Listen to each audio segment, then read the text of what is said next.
This is The Language of Business with Greg Stoller. Retailers are full of lotions to reduce exposure to sunlight. But don't tell that to Ed Likovich. His business is all about tracking sunlight in order to be healthier. Ed, welcome to The Language of Business. Thank you for having me. Why track sunlight? We think of sunlight as part of the health triangle, which we call it. So people know about exercise. You're supposed to get 30 minutes a couple times a week. They know about nutrition. Sunlight is the missing component to that. It has an effect on just about everything that you do. Your wake, your energy, your sleep, how you feel. It actually has a huge effect on mood as well. So for people who suffer from depression, this can be a big deal.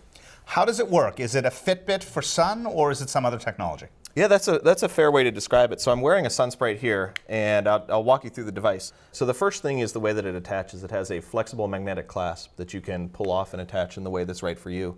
A lot of people, men wear it on their shirts, and women tend to attach it to a purse strap or something like that.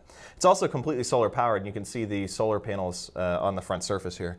And no cords, no cables, nothing to remember. You just get your sunlight, and it keeps it charged forever. And then the thing is simple to operate. There's a single button that I press on the top here, and that causes a series of lights to light up. If it were a nice, bright and sunny day outside, and I was outside, it would all fill up, and it would do a little light dance. As it is right now, it was, not the best day for me in sunlight, and so there's very few lights that light up. What is the optimal amount of sun then? So it's about 30 minutes of bright sunlight each day. And if you can't get the absolute bright amount, which is considered 10,000 lux, which is on a bright sunny day here, even in the winter, you can get 10,000 lux. You can get a lower amount of sun for more amount of time. What happens to the data the device collects? So this is our SunSprite app, and this is the home screen, which is available on the iPhone right now. And so you'll see immediately there's a bright glowing sun in the middle that shows your daily progress. And you can see in the top corners here, there's a UV intensity and there's a battery level indicator, so you can keep track of both of those things.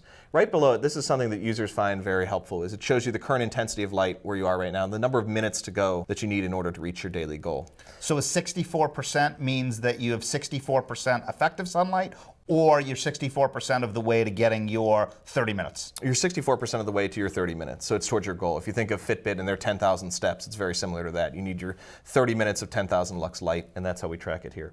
We also have a number of tabs that you can see. So here's I clicked on the Trends tab here, and that shows you my daily progress. So you can actually zoom in over the course of a day and see, okay, what was I doing? Where was I getting my light? And you can see on the bottom here, there's a scale too that shows it's in green. There's kind of the x-axis is in green, and I'll show you a red area near my bedtime. If I scroll later, you can see that at the bottom there that it's actually red. That tells me green is good time to get my light, red's a bad time to get my light. Meaning first thing in the morning might be better sunlight, yep, unless you're a late sleeper. Yep, that's right. If you're a late sleeper, you want to get it when you wake up, if you're happy with your sleep schedule, and then you want to avoid the light before you go to bed. And then we have a fun little trends page where we have little badges and awards that you can win that keeps people motivated and excited. And we just had a guy from Australia actually unlock the brightest self badge, which we've never seen somebody do yet, so that's been fun. The focus of our segment is on made local and bought local. Why have you established Boston as your base? So I think Boston is one of the core centers in the U.S. for kind of life sciences and biotech research. I mean, we have Harvard, we have MIT, we have BC, we have BU. There's just terrific universities around here. And the technology actually came from two Harvard psychiatrists. So there's people engaged with the battle against depression and for health in Boston. It just makes sense to be here around, there's a huge innovation scene, there's a huge health scene, and I can't imagine anywhere better to be. Outside of the many universities and hospitals, what makes the innovation community in Boston unique? Yeah, I think it's people giving back who have prospered from the innovation economy. So it's amazing to me, and it was completely eye-opening, how you can reach out to somebody who is, CEO of some corporation, who once started down here where we are, and say, can I grab 15 minutes of your time? I have a question about, marketing to consumers, and I know you did this really well, and I'd like to ask you about it. And they always respond by saying, yes, here's 15 minutes of my schedule, we can have a call. And so being able to take advantage of that kind of body of institutional knowledge has just been critical for us. Boston might have a lot of innovation, but it's high cost. Does that factor into your decision making? Sure, it does. And high cost comes with high quality. And so that's part of the reason to be here, is to have that quality of resources around. Having somebody who's a drive in terms of Connecticut or a plane flight away for our electronics people, it's a 3-hour thing. There's no language barrier. We can get it right the first time we manufacture something. And then in terms of sales, just being able to sell to customers, we want to be as close to the customers as we can. We're launching a new business. We have a ton of product market hypotheses. And the closer we are to people and the more we can talk to them, the better we're able to understand, do we have the right product? And we hope eventually that's going to lead to large international business. But right now we're focused on really nailing down our product and our customer. Would you consider actively marketing customers outside the United States? Yeah, I think we would. We're not close to that yet. We ran a crowdfunding campaign in which international people purchased it, and it turned out to be a bit of a logistical hassle to ship things to different countries. And what's the form you need to have, and what's the statement, and what's the invoice preparation. So that took us more time than we wanted, but it was good to reach those people at least once. Do your customers resonate to the fact that it's made in the United States?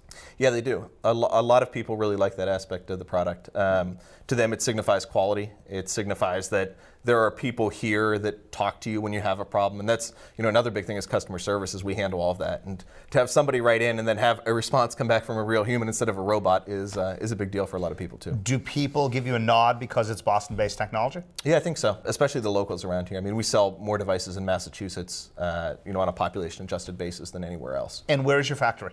It's in South Dakota. So our electronics are made in South Dakota, and our plastics are done in Connecticut. And then they're assembled, and then they're shipped to us, and we take care of everything from there. And how did you choose? Those are two fairly opposite locations. Why South Dakota and why Connecticut? Yeah, a lot of it is personal referral at this stage. It's we've got to manufacture a product. We're doing it for the first time. It's really easy to mess this up.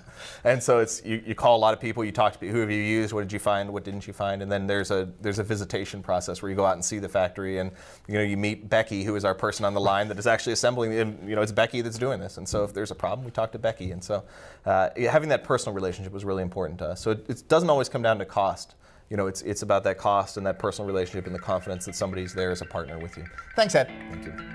Ed Likovich, the CEO of GoodLux Technology. Where does POTUS go to buy the right suit? Next on The Language of Business.